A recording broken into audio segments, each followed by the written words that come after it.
So English cricket is racist, sexist and elitist, according to a landmark new report by the Commission for Equity in Cricket. Rakib, this report is pretty extraordinary. What have you made of it? Well, it's extraordinarily bad, in my view. I never thought I'd see the day that I'd see a report into the state of cricket in England and Wales, and in the forward would be a specific mention of a police homicide in the US state of Minnesota. And I think that really tells you how this particular commission was set up as BLM was emerging as a social movement in the UK in response to the police killing of George Floyd in Minnesota. What was very interesting for me was that the commentary within the report, it was littered with what we would consider to be these kind of sort of radical cultural terminology, cisgender, for example. And I think that really shows how aggressively US identity politics has been imported into the UK, to the extent where we're seeing the political and cultural Americanization of what is a quintessentially British sport. In my view, I've argued this for some time, that for me, the main barriers in cricket are class-based. For example, maintaining cricket facilities can be quite expensive, as is purchasing cricket-related equipment. There's been the selling of state school fields. As you know, cricket is a game where you do need a decent amount of space just to have a game, and just to have a proper cricket match.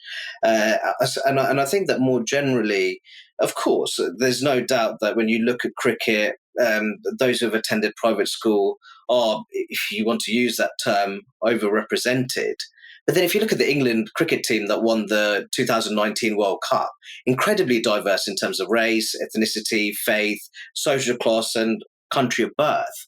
So if you're arguing that cricket suffers from this sort of widespread racial and ethnic discrimination, and people ultimately, many people in cricket are contaminated by racial prejudices, I don't think you would have seen that kind of outcome where such a diverse national team would emerge victorious in what was a very competitive tournament. So I think that more generally, when you look at the report, I think that it's deeply unfair on the game itself. And I think in a sense, it didn't truly focus on what I consider to be the main barriers when it comes to participation in grassroots cricket in England and Wales. In a sense, I mean, Tom, if we've been here a bit before with cricket, I mean, we had the Azim Rafiq allegations of racism. That's what I thought would spark this report. I know, right? Before I looked at it. Yeah. Apparently it was George Floyd, as if, the cricketing associations of Britain had some sort of nefarious involvement with the Minneapolis Police Department. But anyway. I mean, it was a weird summer. I mean, everyone lost their minds. of reviews were open, a lot of people were sacked. There was a lot of stuff going on. A lot of black squares posted in tribute. But yes, it was sparked by the George Floyd thing, not by any genuine accusations of racism. But even, when going back to those allegations around Azim Rafiq, some of them turned out not to be true. You think about poor old Michael Vaughan, who was accused of being racist, accused of making racist remarks, which lots of other people said they didn't hear and couldn't back up. Yeah, I mean, he was sort of dragged through that show trial, effectively. He was, he was, I believe, I forget the exact name of it, but the kind of cricket discipline board or some such, which had kind of had essentially this hearing. I mean, he was suspended from the BBC, where he's obviously a commentator, and he was effectively presumed guilty until those allegations completely unravelled. Azim Rafiq had made this claim that Vaughan, the former England cricket captain, had made this kind of slightly strange remark. But the other teammates who he claimed were also witnesses to it either didn't remember it or said that they didn't think he was being racist in saying it. So it was one of those things where it's become, again, just as soon as something becomes a narrative, it's very easy for that to propel all kinds of investigations, all kinds of things forward. No one wants to be that organisation which is seen to be, in quote, not taking these allegations seriously. But I think it's so important that organisations have to grow a backbone and resist some of this stuff to the extent that they're not already completely captured and they're just doing it to themselves. They need to be able to say no. And it's getting to the point where, because of this ludicrous new anti-racism definition of what racism is, you see a report being discussed in the media like this, and your immediate assumption is that it's bullshit. Yeah. Like, that's a really bad place to be in. Like, and then you open it up and you realize, oh yes, they're doing the kind of the standard procedure, which is to say you make broad sweeping assertions, you use a deeply Americanized cultural language, you try and apply that script over here, you take what might be some instances of some genuinely unpleasant stuff, but then try to present that as proof that the entire organization, institution, game, whatever, is riddled with this stuff. It's almost like any instance of it is proof that the whole thing is rotten. Yeah. Not the vast majority of people would not accept that that's how you measure the racism or sexism or anything of any particular organization, but that's the standard that's being applied. Often in a not particularly transparent way. They just declare something institutionally racist and don't even necessarily explain what they mean by that, even if they understand.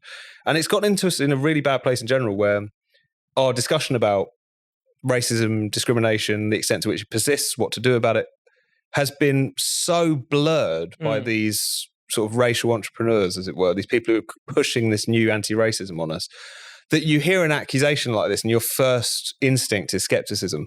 And that's not a particularly good place to be in either, Yeah, Rakib, I mean, is it possible in today's climate for any institution to defend itself against this accusation of systemic racism or institutional racism?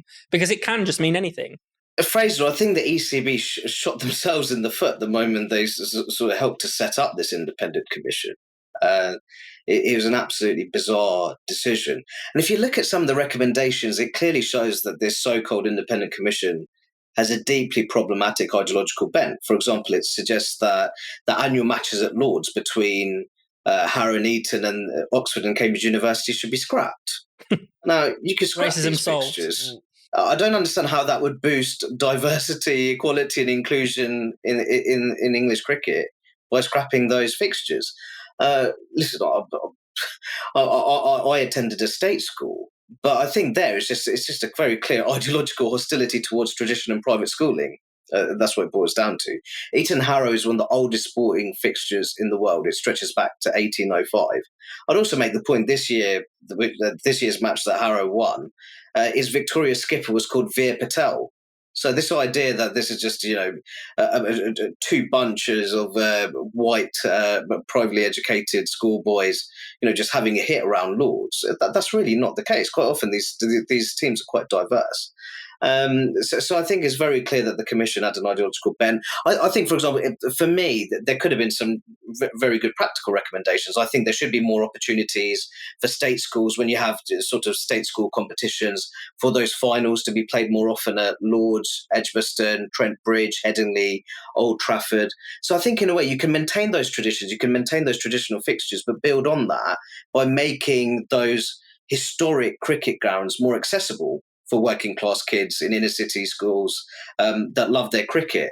So I think that in a way, if you want cricket to progress and you want it to modernise, you need to bring the traditionalists with you who are quite influential in the game. And I think that would be a more practical way of making the game of cricket more inclusive, as opposed to these problematic, ideologically driven recommendations that we saw in this new report into the state of cricket in England and Wales. And Rakib, it's not as if cricket is a particularly white game, would you say, if you think of the other, other than England, the great cricketing nations? And that's the problem that I have with these reports, because I think that if you're sort of a young ethnic minority Muslim who loves the game, and you even have ambitions to play for England, I don't think this kind of report is actually very helpful. At all. If we see in the last decade, we've had Moin Ali, Adil Rashid, Zafar Ansari, Hasib Hamid, Saqib Mahmood, and most recently Rehan Ahmed. All of them have made their test debuts for England in the last decade. And I think actually, if you look at sports, English sport more generally, I don't think there's one sport where you have that kind of sort of multi-ethnic, multi-race, multiracial, as multi-faith composition, especially when it comes to the national team and many county teams in the English cricket circuit.